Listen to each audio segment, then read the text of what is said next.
8장 책임이 따르는 자유. 우상에게 바친 고기와 관련해서 여러분은 끊임없이 이런 질문을 합니다. 우상에게 바친 고기가 차려진 식탁에 앉아야 하나요? 말아야 하나요? 종종 우리는 이런 질문에 답하기 위해 알아야 할 모든 것을 알고 있다고 생각하기 쉽습니다. 그러나 교만한 지성보다는 겸손한 마음이 우리에게 더 많은 도움이 됩니다. 하나님 한 분만이 모든 것을 아십니다. 이것을 인정할 때까지 우리는 제대로 알고 있다고 할 수 없습니다. 어떤 사람들은 우상이라는 것은 전혀 실체가 없는 것이고 아무것도 아니며 우리 하나님 한 분밖에는 다른 신이 없다고 아주 정확하게 말합니다. 또한 그들은 아무리 많은 신들의 이름이 불려지고 숭배되어도 모두 터무니없는 이야기에 지나지 않는다고 말합니다. 아버지 하나님 한 분만이 계실 뿐이며 만물이 그분에게서 났고 그분은 우리가 그분을 위해 살아가기를 바라신다고 아주 정확하게 말합니다. 그리고 오직 한 분 주님, 메시아 예수만이 계시고 만물이 그분을 위해 존재하며 우리도 그분을 위해 존재한다고 말합니다. 옳은 말입니다. 엄밀하게 따지자면 우상에게 바친 고기에는 아무 일도 일어나지 않습니다. 그것은 여느 고기와 똑같습니다. 이것은 나도 알고 여러분도 아는 사실입니다. 그러나 아는 것이 전부가 아닙니다.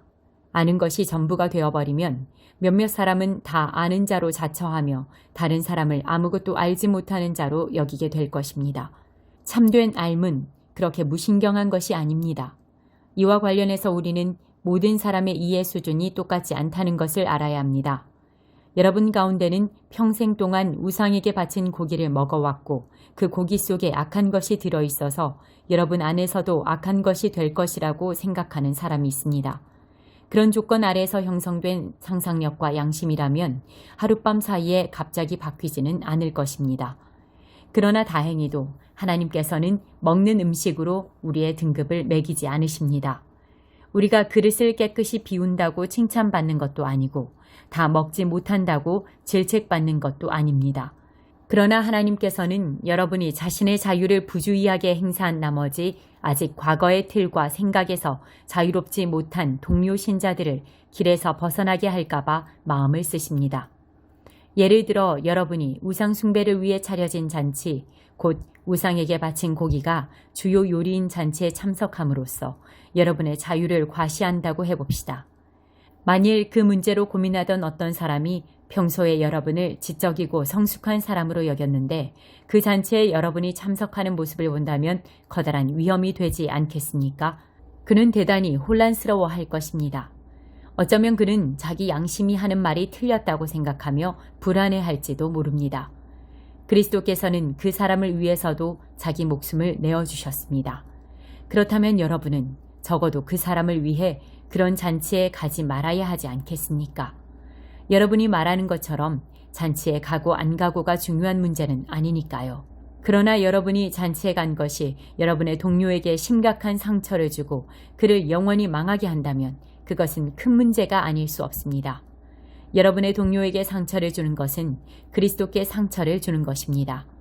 여기저기서 거리낌 없이 행해지는 식사는 이 약한 사람들을 희생시켜도 될 만큼 가치 있는 것은 아닙니다. 우상 숭배로 더러워진 음식을 먹으러 가는 것이 여러분의 형제 자매 가운데 한 사람이라도 걸려 넘어지게 할 우려가 있다면 절대로 그 자리에 가지 마십시오. 9장. 나에게 이런 글을 쓸 권한이 없다고 말하지 마십시오. 나에게는 분명 이렇게 할 자유가 있습니다. 그렇지 않습니까? 내가 수행할 직무를 받지 못했다는 말입니까? 내가 우리 주 예수를 대면하여 이 일을 위임받지 않았다는 말입니까? 내가 주님을 위해 행한 선한 일의 증거가 여러분이지 않습니까? 다른 사람은 내가 위임받은 권한을 인정하지 않더라도 여러분은 그럴 수 없습니다. 여러분과 함께한 나의 일이 내 권한의 생생한 증거이기 때문입니다. 나를 비판하는 사람들에게 나는 꺼리낌 없이 항변합니다. 하나님을 위해 선교사로 임명받은 우리에게는 그에 걸맞은 편의를 도모할 권리가 있습니다. 우리에게는 우리와 가족을 위해 후원받을 권리가 있습니다. 여러분은 이 문제와 관련해서 다른 사도들과 우리 주님의 형제들과 베드로에게는 이의를 제기하지 않는 것 같습니다. 그런데 나에게는 어째서 이 일을 제기합니까? 바나바와 나만은 혼자 힘으로 생계를 유지해야 한다는 말입니까? 군인이 자기 힘으로 생계를 유지하며 군복무를 합니까? 정원사가 자기 정원에서 나온 채소를 먹어서는 안 되는 것입니까? 우유 짜는 사람이 통에 담긴 우유를 마시지 말아야 한다는 말입니까? 나는 화가 나서 언성을 높이는 것이 아닙니다. 이것은 성경의 율법에도 기록되어 있습니다. 모세는 타자기를 하는 소의 입에 망을 씌워 나달을 먹지 못하게 해서는 안 된다고 했습니다. 농장의 동물들을 돌보는 것이 모세의 1차적인 관심사였다고 생각합니까? 여러분은 그의 관심이 우리에게도 미치고 있다고 생각지 않습니까? 당연히 모세의 관심은 우리에게도 미칩니다.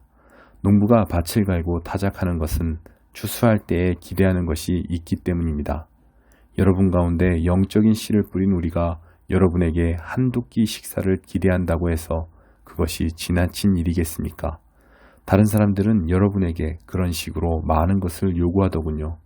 그렇다면 이제까지 한 번도 요구한 적 없는 우리는 그럴 권리가 더 있지 않겠습니까? 우리는 정당하게 요구할 권리를 줄곧 가지고 있었지만 그렇다고 그 권리를 행사할 마음은 없습니다. 우리는 그리스도의 메시지에 방해가 되거나 그 가치를 떨어뜨리기보다는 차라리 무슨 일이든지 참기로 결심했습니다. 다만 나는 여러분이 우리의 결심을 이용해 다른 사람들을 속이고 그들의 정당한 몫을 가로채지는 않을까 염려할 따름입니다. 여러분도 알다시피 성전에서 일하는 사람은 성전 수입으로 살고 제단에서 제사를 드리는 사람은 제물로 바쳐진 것을 먹지 않습니까? 주님께서도 같은 취지로 말씀하셨습니다. 메시지를 전하는 사람은 그 메시지를 믿는 사람들의 후원을 받아야 한다고 말입니다. 그러나 나는 내 자신을 위해 이 권리를 행사한 적이 없으며 이렇게 편지하는 것도 무엇을 얻으려는 것이 아님을 분명히 하고자 합니다. 나는 누군가에게 나를 불신하거나 나의 동기를 의심할 만한 빌미를 주느니 차라리 죽는 편을 택하겠습니다. 내가 메시지를 선포하는 것은 그것으로 나의 이익을 취하기 위해서가 아닙니다. 나는 메시지를 전하지 않을 수 없습니다. 만일 내가 메시지를 전하지 않으면 나는 파멸하고 말 것입니다. 메시지를 전하여 생계를 꾸리는 것이 내 생각이었다면 나는 약간의 급여라도 기대했을 것입니다. 그러나 메시지를 전하는 것은 내 생각이 아니라 내게 엄숙하게 맡겨진 사명입니다. 그러니 내가 어찌 급여를 기대할 수 있겠습니까? 그렇다면 내가 메시지를 전하여 얻는 것이 있을까요? 사실을 말씀드리면 얻는 것이 있습니다. 여러분에게 값없이 메시지를 전하는 즐거움이 그것입니다. 그러니 여러분은 나의 경비를 지불하지 않아도 됩니다. 나는 어느 누구의 요구나 기대에 매이지 않는 자유인이지만 다양한 부류의 사람들에게 다가가려고 자발적으로 모든 사람, 종교인들, 비종교인들, 매우 신중한 도덕가들, 자유분방하게 사는 부도덕한 자들, 실패한 자들, 타락한 자들의 종이 되었습니다. 나는 그들의 생활 방식을 받아들이지는 않았습니다. 나는 그리스도 안에 내 뜻을 두었지만 그들의 세계로 들어가서 그들의 관점으로 경험하고자 했습니다.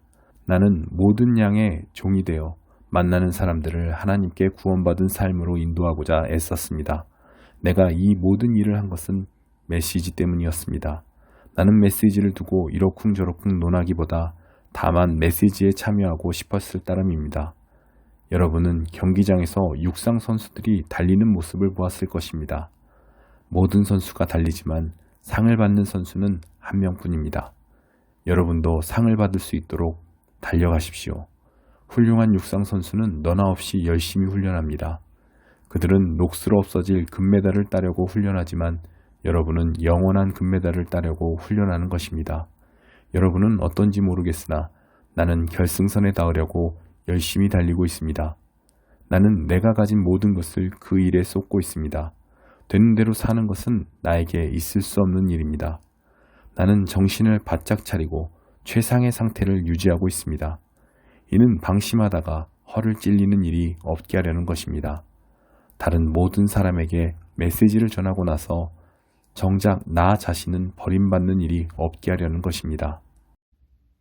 10장. 친구 여러분, 우리의 역사를 떠올려 경계를 삼기 바랍니다. 우리 조상들은 모두 하나님의 섭리로 구름의 인도를 받았고 기적적으로 바다를 건넜습니다. 모세가 그들을 종의 상태에서 구원으로, 죽음에서 생명으로 이끌 때 그들은 우리가 세례를 받듯이 물속을 지났습니다. 그들은 모두 같은 음식을 먹고 같은 음료를 마셨습니다. 그것은 하나님께서 날마다 공급해 주신 식사였습니다. 그들은 바위 틈에서 솟아나는 물을 마셨습니다. 하나님께서 그들을 위해 마련하신 바위에서 솟아난 물은 그들이 있는 곳이면 어디에서나 그들과 함께 머물렀습니다. 그 바위는 다름 아닌 그리스도였습니다. 그러나 하나님의 기적과 은혜를 경험한 것이 그들에게는 큰 의미가 없었던 것 같습니다. 광야에서 어려운 시기를 보내는 동안 그들 대다수가 유혹에 무너지고 말았으니까요. 결국 하나님께서도 그들을 기뻐하지 않으셨습니다. 똑같은 일이 우리에게도 일어날 수 있습니다.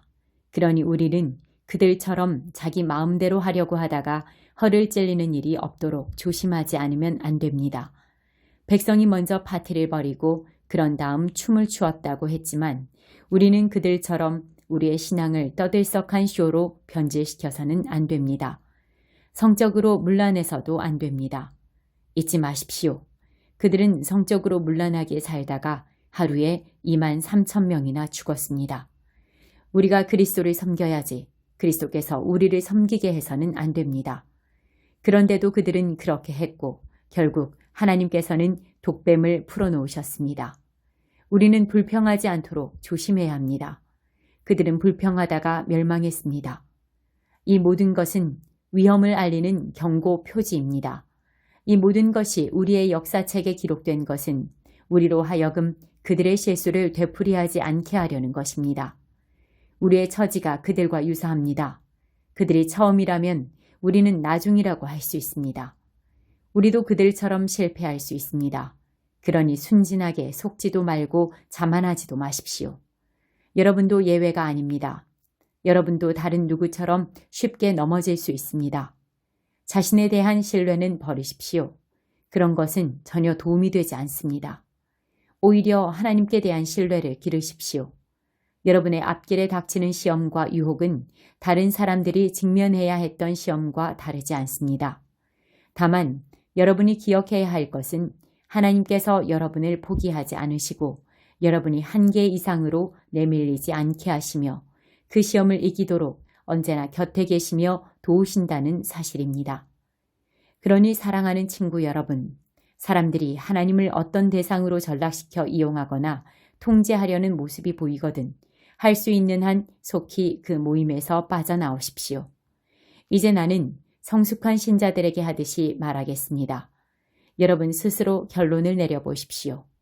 우리가 성찬 때 축복의 잔을 마시는 것은 그리스도의 피, 그리스도의 참 생명에 참여하는 것이 아닙니까? 마찬가지로 우리가 빵을 떼어 먹는 것도 그리스도의 몸, 그리스도의 참 생명에 참여하는 것이 아닙니까? 여럿인 우리가 하나가 되는 것은 빵이 하나이기 때문입니다. 그리스도가 우리 안에서 조각조각 나는 것이 아닙니다. 오히려 우리가 그분 안에서 하나가 되는 것입니다. 우리가 그리스도를 우리의 모습으로 축소시키는 것이 아니라 오히려 그리스도가 우리를 그분의 모습으로 끌어올리십니다. 옛 이스라엘에서도 그런 일이 일어났습니다. 하나님의 제단에 바친 제물을 먹는 사람은 하나님의 활동에 참여한 사람이 되었던 것입니다. 이제 차이점을 아시겠습니까? 우상에게 바친 제물은 아무것도 아닌 것에 바친 것입니다. 우상이 아무것도 아니기 때문입니다. 그러나 사실 우상은 아무것도 아닌 것보다 더 심각합니다. 그것은 바로 마귀입니다. 바라건대 여러분은 스스로를 여러분보다 못한 것으로 떨어뜨리지 마십시오. 여러분은 둘 다 가질 수 없습니다. 여러분이 한날은 주님과 잔치를 벌이고 이튿날에는 마귀들과 잔치를 벌일 수 없습니다.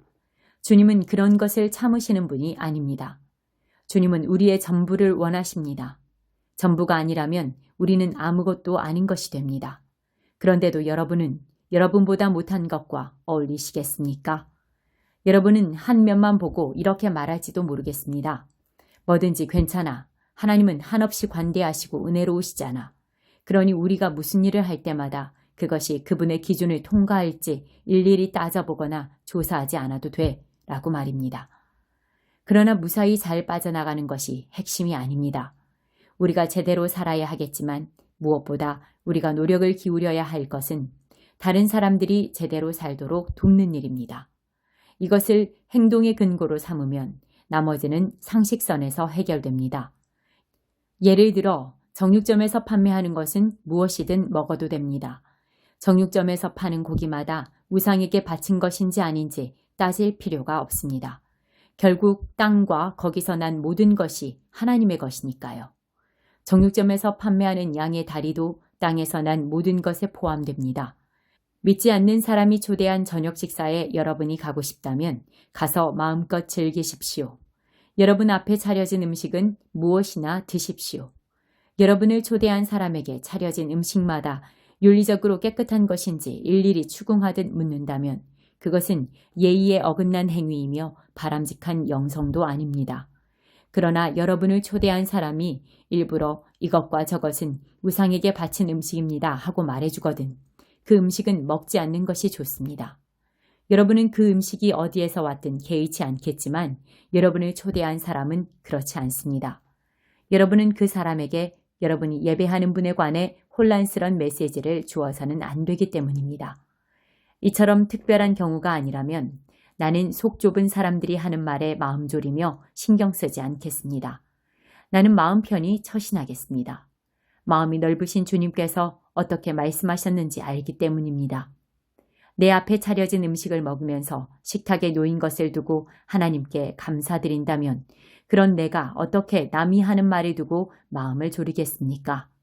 내가 그 음식에 대해 하나님께 감사드렸고 하나님께서도 그 음식을 축복해 주셨는데 말입니다.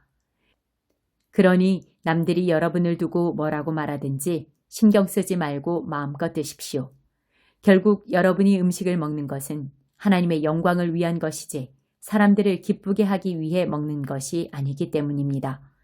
무슨 일을 하든지 그렇게 하십시오. 마음을 다하여 자유롭게 하나님의 영광을 위해 하십시오. 그러나 여러분의 자유를 지각 없이 행사하지는 마십시오. 여러분만큼 자유롭지 못한 사람들의 감정을 상하게 하지 마십시오.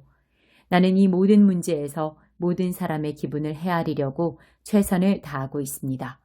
여러분도 그렇게 하기를 바랍니다. 11장 하나님의 영광을 위해 여러분이 나를 기억하고 존중하여 내가 여러분에게 가르쳐준 믿음의 전통을 지키고 있다니 내 마음이 참 기쁩니다. 모든 실질적인 권위는 그리스도께로부터 옵니다. 부부관계에서 남편의 권위는 그리스도에게서 오고 아내의 권위는 남편에게서 온 것입니다. 그리스도의 권위는 하나님의 권위입니다. 그리스도의 권위를 존중하지 않으면서 하나님과 대화하거나 하나님에 대해 말하는 사람이 있다면 그는 그리스도의 명예를 실추하는 자입니다. 마찬가지로 자기 남편의 권위를 존중하지 않으면서 하나님과 대화하는 아내가 있다면 그 아내는 자기 남편의 명예를 실추시키는 것은 물론이고 자기 명예까지 실추시키는 것입니다. 그것은 머리를 민 여자처럼 보기 흉한 모습입니다. 여자들이 예배 중에 머리덮개를 쓰는 관습은 기본적으로 여기에서 유래한 것입니다. 그러나 남자는 모자를 벗습니다. 남자와 여자는 너무도 빈번하게 머리를 맞대고 충돌하지만 그 같은 상징적 행위를 통해 자신의 머리를 우리의 머리 대신 하나님께 복종시키는 것입니다. 그러나 여기서 남자와 여자의 차이를 너무 확대해서 해석하지는 마십시오. 남자나 여자나 누구든지 혼자 힘으로 살 수 없고 누가 먼저라고 할 수도 없습니다. 남자가 하나님의 아름답고 빛나는 형상을 반영하여 먼저 지어진 것이 사실이지만 그때 이후로 모든 남자는 여자에게서 나왔습니다. 사실 모든 것이 하나님께로부터 온 것이니 누가 먼저냐를 따지는 일은 이제 그만둡시다. 여러분은 이 상징 속에 무언가 강력한 것이 있음을 인정하지 않습니까? 여자의 아름다운 머리카락은 하나님께 경배하며 기도하는 천사를 생각나게 하고 경건한 마음으로 모자를 벗은 남자의 머리는 순종하는 가운데 기도하는 모습을 연상시키지 않습니까? 나는 여러분이 이 문제로 논쟁을 벌이지 않기를 바랍니다. 하나님의 모든 교회는 이런 문제로 논쟁하지 않습니다. 나는 여러분만 예외인 것처럼 고집 피우지 않기를 바랍니다. 다음 문제와 관련해서는 내 마음이 조금도 기쁘지 않습니다. 여러분이 함께 모일 때 여러분의 가장 좋은 모습이 아니라 가장 나쁜 모습이 드러나는 것으로 알고 있습니다. 첫째, 여러분이 서로 갈라져 다투고 비난한다는 소식이 들려옵니다. 믿고 싶지 않지만 그것이 사실이군요. 그 문제에 대해 내가 할 수 있는 최선의 답변은 조사 과정에서 진실이 드러나고 가려지리라는 것입니다. 또한 여러분은 예배를 드리러 와서도 서로 갈라진 채 있다고 하더군요. 한자리에 모여서 주님의 만찬을 나누기는커녕 오히려 밖에서 많은 음식을 가져와 돼지처럼 먹는다고 하더군요. 그래서 어떤 사람은 따돌림을 당해 아무것도 먹지 못한 채 집으로 돌아가고 어떤 사람은 걷지 못할 정도로 술에 취해서 실려가기까지 한다더군요. 믿을 수가 없습니다. 여러분에게 먹고 마실 집이 없습니까? 여러분이 창피한 줄도 모르고 하나님의 교회를 모독하다니 어찌된 일입니까? 여러분이 하나님의 가난한 사람을 모욕하다니 어찌된 일입니까? 나는 여러분이 창피한 줄도 모른 채 그런 짓을 하리라고는 믿고 싶지 않습니다. 이제 나는 말없이 두고 보지 않겠습니다. 주님의 만찬이 어떤 의미가 있고 그것이 왜 그토록 중요한지를 다시 한번 정확히 말씀드리겠습니다. 이 가르침은 내가 주님께 직접 받아 여러분에게 전한 것입니다. 주 예수께서 배반당하시던 날 밤에 빵을 들어 감사하신 후에 떼어주시며 이렇게 말씀하셨습니다. 이것은 너희를 위해 찢은 내 몸이다. 이것을 행하여 나를 기억하여라. 저녁 식사 후에 잔을 들어 감사하시며 이렇게 말씀하셨습니다. 이 잔은 나의 피, 너희와 맺은 새 언약이다. 너희는 이 잔을 마실 때마다 나를 기억하여라. 여러분은 이것을 알아야 합니다. 여러분이 이 빵을 먹고 이 잔을 마실 때마다 여러분의 말과 행위로 주님의 죽으심을 재현하는 것입니다. 여러분은 주님이 오실 때마다 이 식사를 계속해서 되풀이해야 합니다. 익숙하다고 해서 주님의 만찬을 얕보아서는 안 됩니다. 누구든지 불손한 마음으로 주님의 빵을 먹거나 주님의 잔을 마시는 사람은 주님이 죽으실 때 그분께 야유를 보내고 침을 뱉은 군중과 같습니다. 여러분이 주님을 기념하려고 하는 것이 그런 것입니까? 여러분의 동기를 살피고 여러분의 마음을 점검한 뒤에 거룩한 두려움으로 이 식사에 참여하십시오. 여러분이 주님의 찢어진 몸을 먹고 마신다는 사실에 주의하지 않으면 여러분은 심각한 결과를 초래하고 말 것입니다. 그래서 여러분 가운데 지금도 무력한 사람과 아픈 사람이 많고 일찍 죽은 사람이 많은 것입니다. 지금이라도 우리가 이 일을 바로잡지 않으면 나중에 주님께서 우리를 바로잡으실 것입니다. 지금 주님과 대면하는 것이 나중에 불 가운데서 대면하는 것보다 낫습니다. 그러니 친구 여러분, 주님의 만찬에 모일 때는 예의를 갖춰 서로 정중히 대하십시오. 배가 너무 고파서 음식이 차려지기를 기다리지 못하겠거든 집에 가서 요기를 하십시오. 그러나 무슨 일이 있어도 주님의 만찬을 먹고 마시는 술판이나 집안 싸움으로 변질시켜서는 안 됩니다. 주님의 만찬은 영적인 식사, 곧 사랑의 향연입니다. 여러분이 질문한 다른 문제들은 이 다음에 내가 방문해서 직접 대답하겠습니다.